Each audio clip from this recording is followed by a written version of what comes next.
Hello, students. How are you all? I hope you all are fine, safe at home. I, Trupti teacher, welcome you to Standard 10.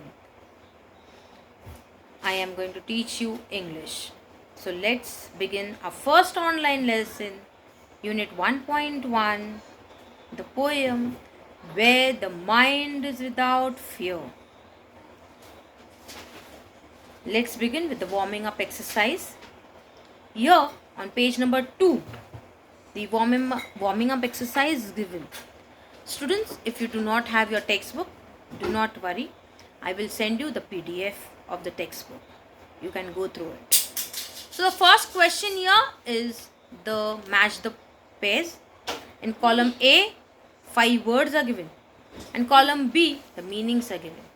You have to read these words and find out the meanings of these 5 words from the dictionary and match it on the textbook itself. So the words are humanism, patriotism, internationalism, liberalism, and environmentalism. So these are the words. And the next question is also about finding the meaning from the dictionary. So the types of poems are given here: sonnet, limerick, ballad, elegy, free verse, epic, lyric, humorous, and idyll. You have to find out the meanings, and the second question is related to fill in the blanks. You have to fill in these words in those blanks. I hope you understood. So let's begin the explanation. I will recite the poem for you all. Where the mind is without fear. Where the mind is without fear and the head is held high. Where knowledge is free. Where the world has not been broken up into fragments by narrow domestic walls. Where words come out from the depth of truth. Where tireless striving stretches its arms towards perfection. Where the clear stream of reason has not lost its way into the dreary desert sand of dead habit, where the mind is led forward by thee into ever widening thought and action, into that heaven of freedom, my father, let my country awake, by Rabindranath Tagore.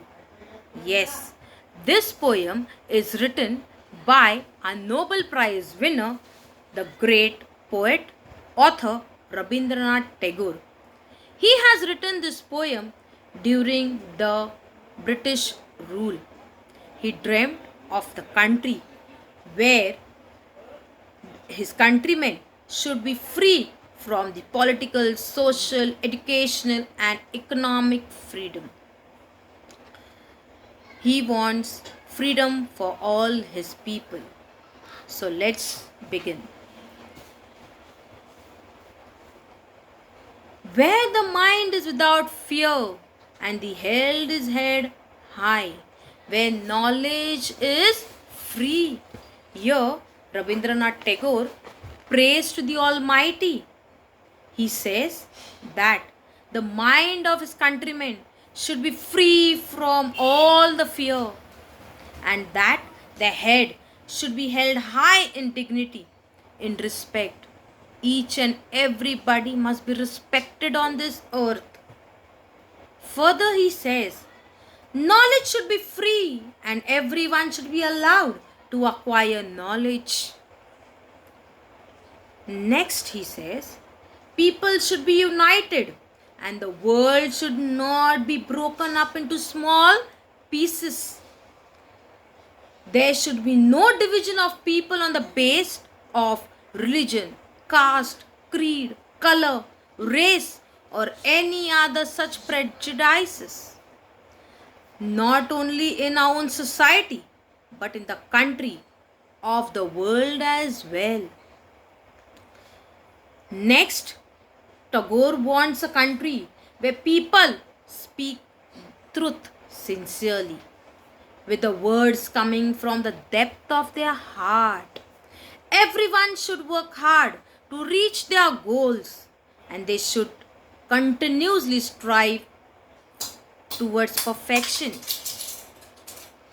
Next, he says people should not follow any dairy dead sands of deserts, where he compares this with the old traditions, rituals, customs that are harmful to the dairy desert sand of dead habit.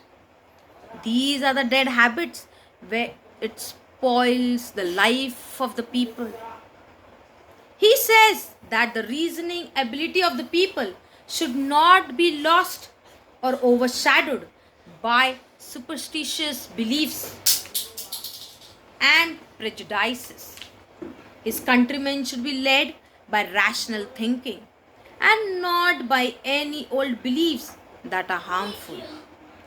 Further, Tagore says that the minds of his countrymen should be led forward by the Almighty so that they broaden their outlook, thoughts, and actions.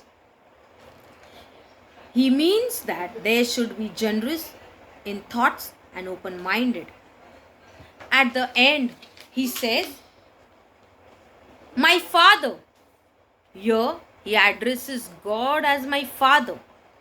He says that to awaken his countrymen into this heaven of freedom, where there is total freedom of good thoughts, good words, and good actions. So, Rabindranath Tagore appeals to the God. He prays to the God through this poem. I hope you all have understood the poem, and the next I will send you the exercise. Thank you. Stay home, stay safe.